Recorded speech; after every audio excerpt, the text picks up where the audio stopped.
about new GPUs coming out.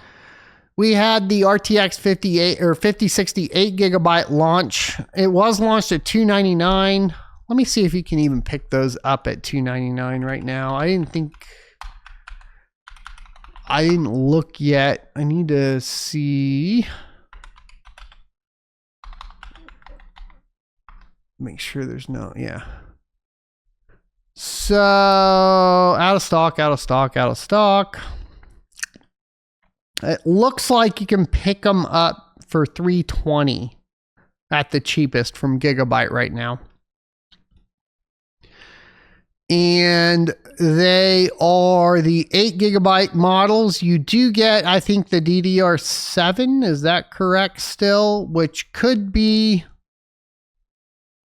worth it, or at least interesting enough to run and do some testing on. Yeah, it is GDDR7, which is good. I think it has a small bus though, does it not? Of course it does. It has to have a small bus. Where is the bus? 128-bit bus. I guess not as small as I would think. 28 gigabits per second.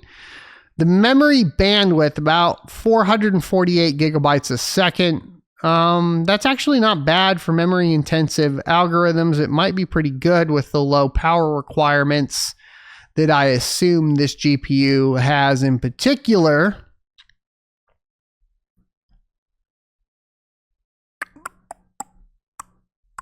Where is it? Okay, so yeah, 64% more bandwidth for the memory. It's just a smaller bus than we would expect typically.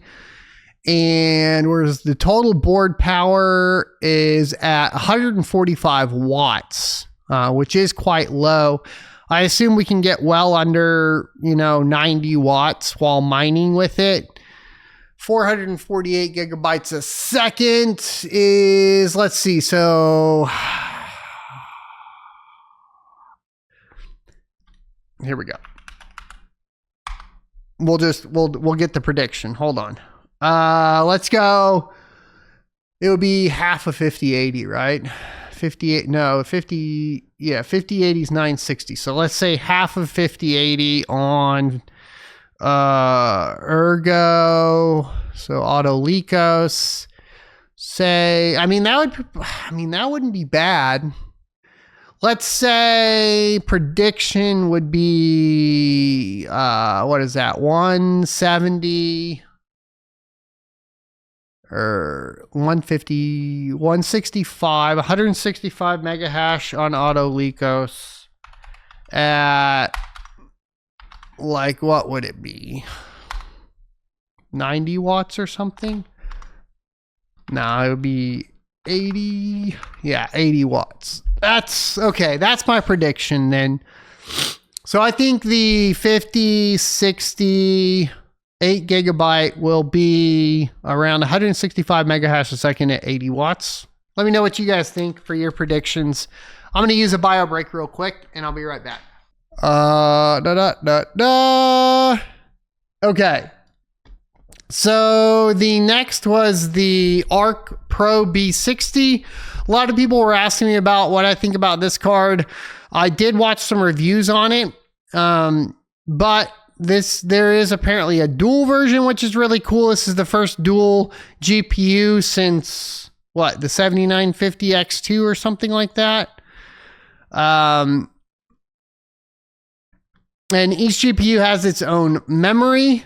And in particular, this is going to have 2 chips on it, both running at by 8. So not a single card won't go up to by 16.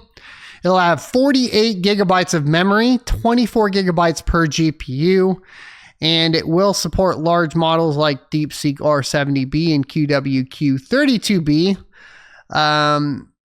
It does use a blower style cooler, which is obviously that would be good for mining if we were looking at doing it. But, people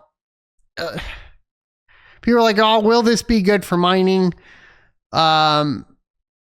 Each GPU is only going to have 456 gigabytes a second of total bandwidth, which is actually less than the 5060 gigabytes. So while there is a lot of memory capacity, the actual bandwidth isn't that high.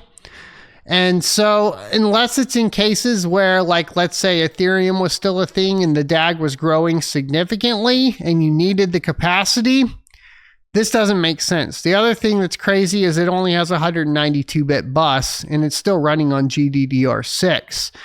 Another concerning factor that I have with this particular GPU, and I can go to my Twitter and show you guys because I already wrote about this, is that this particular GPU is running, and we probably put it, let's see if I can, I thought I pinned it, but I guess I didn't, is running memory modules on the rear of the card. Here's a breakdown from Linus Tech Tip videos.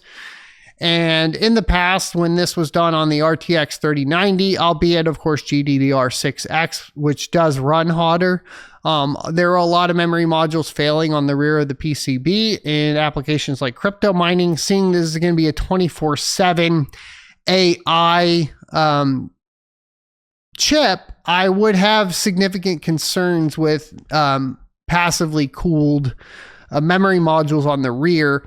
Even though it is only GDDR6, you're still talking about 24/7 workloads with no active cooling on the memory modules on the rear there. And I just think it's a poorly designed card in general. And I'm not that excited for it. I know like a lot of people were excited or are excited for it, but I mean, come on, 192-bit bus with GDDR6 and memory modules on the rear. It's like, how gimped can you get? It looks like trash to me. It's like, I would rather just buy two B580s, you know? And even then, like, if you want to talk about mining, like the Intel stuff for mining has been significantly gimped from drivers now for a while. You know, I think New England Crypto had built an Intel rig. I have a couple Intel rigs. And even the A750s that were doing really good at Ergo and Autolicos V2 stopped doing good due to driver updates, and those driver updates forced through on everything, and you just can't get them to perform where they used to perform. I don't know if they put some sort of lock or what exactly or why exactly that's happening. I do need to get in and do some research on that, just haven't really had the time. So the likelihood that this thing will be gimped when it comes to mining is extremely high as it sits because of where the drivers sit for the rest of the Intel discrete GPUs. So it is what it is.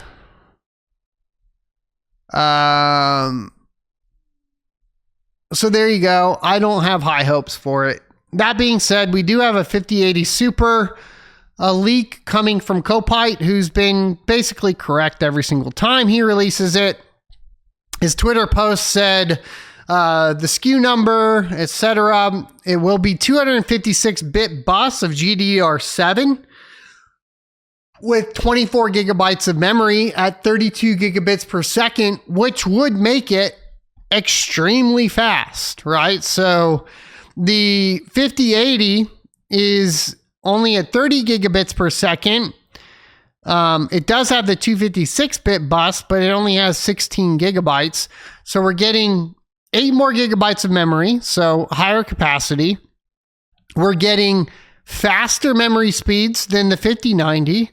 And remember, the 5080, because of its 30 gigabits per second memory speed, right, was faster than the 5090. Okay. Or not faster, more efficient than, excuse me. So we're getting faster memory speeds, so presumably more of the memory at the same 256-bit bus. I think the 5080 Super might end up being an extremely enticing GPU for cryptocurrency mining from an efficiency perspective. So I am looking forward to this one. This leak looks cool. And that is going to push the bandwidth over a terabyte a second, right? So we have seen cards above a terabyte a second before. Obviously the 5090, 4090, even the 3090, right? But what we're getting on top of that is, in this particular model, a lower TDP. We're also getting, you know, basically more efficient, right? More efficient memory. The GDDR7 runs cooler. So as far as being excited for GPUs from a mining perspective, the RTX 5080 Super looks pretty exciting to me, right? I hope you enjoyed this clip from the Crypto Mining Show. If you would like to see more from this particular episode, take a look up here. Don't forget to also subscribe to the channel. And if you want to support me directly, you can go to sonofatech.locals.com and become a member. Thanks for watching, and I will see you next Tuesday.